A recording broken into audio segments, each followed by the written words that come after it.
Nebuchadnezzar wants two things. It's the middle of the night. He's woken from his sleep. He's troubled by this dream, and he can't quite remember the dream, but something tells him it's important. And so he's trying to recall the dream, and when he can't do it, he calls in his wise men, the magicians, the astrologers, the Chaldeans, who are the PhDs of the Babylonian court. He calls them in. He says, fellas, I've had a dream, and there's something about the dream that tells me that it's important, but I can't remember the dream. I need you to tell me the dream and what it means.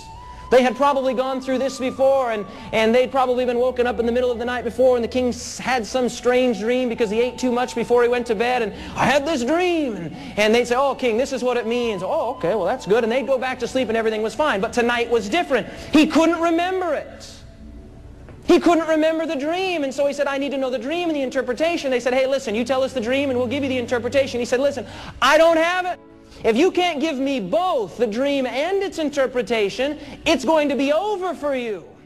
And the decree went forth that the wise men should be slain, and they sought Daniel and his fellows to be slain. This sets the stage for our story. Very heavy drama. The plot thickens. The king was not just whistling Dixie. He was deadly in earnest about understanding this dream. They couldn't give him the dream. They couldn't give him the interpretation. He says, that's it. The job of the magician, the job of the sorcerer, the job of the astrologer, the job of the Chaldean was to be in touch with spirits and the netherworld so that they knew things that common people didn't know. And so the king would call on them in these kinds of difficult times, and he had the reasonable expectation that they would be able to deliver on what they said they could do. And the moment he realizes he has a bunch of phonies on the divine payroll, he basically says, if you can't deliver the goods, it's over for you so-called wise men. And he sends out the decree in his frustration, destroy all the wise men of Babylon. Well, Daniel and his three companions, Shadrach, Meshach, and Abednego, had gone through the schools of the Babylonians, and so they were numbered among the wise men. And a man by the name of Arioch, he was the captain of the king's guard. He showed up one evening and he begins to knock on Daniel's door. I wonder what that conversation was like as Daniel opens the door in the middle of the night and says, yeah, Arioch, what can I get for you? Daniel, I'm here to kill you. Whoa, really? Why? Why are you here to kill me? And he made the thing known to Daniel. He said, well, the king has had a dream and he wants to know the dream and the interpretation. Nobody can tell it to him. Pick it up with me in verse 14. Then Daniel answered with counsel and wisdom to Arioch, the captain of the king's guard, which was gone forth to slay the wise men of Babylon. He answered and said to Arioch, the king's captain, why is the decree so hasty from the king? Then Arioch made the thing known to Daniel. Then Daniel went in and desired of the king that he would give him time and that he would show the king the interpretation.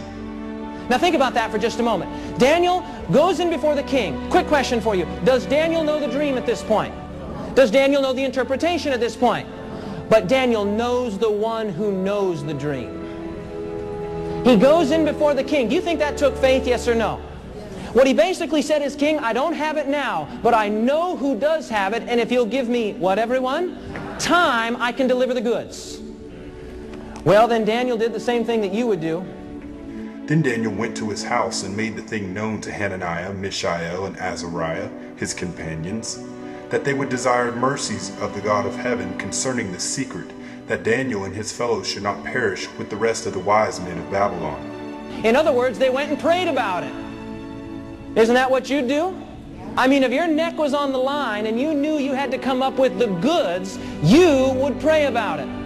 You know, the proverbial airplane that takes off of the tarmac there and it's filled with 300 sinners. And they get up about 40,000 feet up into the air and they begin to encounter some turbulence, and all of a sudden you got 300 saints on board. Oh, Lord, if you just get me off of this plane, I'll live my life for you. I'm so... Oh, and the captain gets the thing under control and it lands safely and 300 sinners walk off. You know how it is. When the going gets tough, when tough times come, we know what's most important in life, don't we? Yes or no? Now, look at verse 19. Then was the secret revealed unto Daniel in a night vision. Then Daniel blessed the God of heaven. Wouldn't you? I mean, Daniel's praying, Hananiah's praying, Azariah's praying, Mishael is praying, oh God, our head's on the block, and all of these other phonies' heads are on the block, and we don't want only to lose our own lives, we want to preserve the lives of these people, so oh God, give us the dream. and God came through right on time. Isn't that awesome? Are you with me? Yes or no? Notice what he says in verse 20. He has a little praise session there. Daniel answered and said, Blessed be the name of God forever and ever, for wisdom and might are his. And he changeth the times and the seasons. He removeth kings and setteth up kings. He giveth wisdom unto the wise, and knowledge to them that know understanding. He revealeth the deep and secret things. He knoweth what is in the darkness, and the light dwelleth with him. I thank thee, and praise thee, O thou God of my fathers, who hast given me wisdom and might, and hast made known unto me now what we desired of thee, for thou hast now made known unto us the king's matter. Now, this is where the plot really thickens. This is where the drama intensifies. We pick it up in verse 24. Therefore Daniel went in unto Arioch, whom the king had ordained to destroy the wise men of Babylon. He went and said thus unto him, Destroy not the wise men of Babylon, bring me in before the king, and I will show unto the king the interpretation. What a tremendous act of faith. He says, take me before the king. I'm going to tell him what he's looking for, verse 25. Then Arioch brought in Daniel before the king in haste, and said thus unto him, I have found a man of the captives of Judah that will make known unto the king the interpretation. The king answered and said to Daniel, whose name was Belteshazzar, Art thou able to make known unto me the dream which I have seen, and the interpretation thereof? Now, I want you to think about this scene here for just a moment. Daniel is basically a Hebrew slave. For all practical purposes, he's a Hebrew bondservant. His country, his nation had been utterly destroyed and subjugated by the Babylonians. And here he is, probably a 19 or a 20 or a 21-year-old boy, standing before the most powerful man in the world. And the most powerful man in the world is intensely interested in what Daniel has to say. Never forget this lesson. If you have knelt before God, you can stand before kings.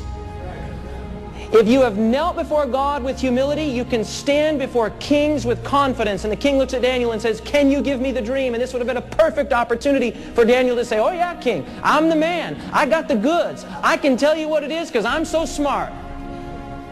But I want you to notice what Daniel does. Daniel answered in the presence of the king and said, The secret which the king hath demanded cannot the wise men, the astrologers, the magicians, the soothsayers show unto the king. But there is a God in heaven that revealeth secrets, and maketh known to the king Nebuchadnezzar what shall be in the latter days. Daniel takes no credit whatsoever for himself. He says, it's not about me, king, it's about God. And God has shown you this dream so you can know what happens in the latter days. Thy dream and the visions of thy head upon thy bed are these. As for thee, O king, thy thoughts came into thy mind upon thy bed, what should come to pass hereafter. And he that revealeth secrets maketh known to thee what shall come to pass. But as for me, this secret is not revealed to me for any wisdom that I have more than any living, but for their sakes that shall make known the interpretation to the king, and that thou mightest know the thoughts of thy heart. Thou, O king, sawest, and behold, a great image. This great image, whose brightness was excellent, stood before thee, and the form thereof was terrible. This image's head was of fine gold, his breast and his arms of silver, his belly and his thighs of brass, his legs of iron, his feet part of iron and part of clay. Thou sawest till that a stone was cut out without hands, which smote the image upon his feet that were of iron and clay, and brake them to pieces. Then was the iron, the clay, the brass, the silver, and the gold broken to pieces together, and became like the chaff of the summer threshing floors, and the wind carried them away, that no place was found for them. And the stone that smote the image became a great mountain, and filled the whole earth. This is the dream, and we will tell the interpretation thereof before the king.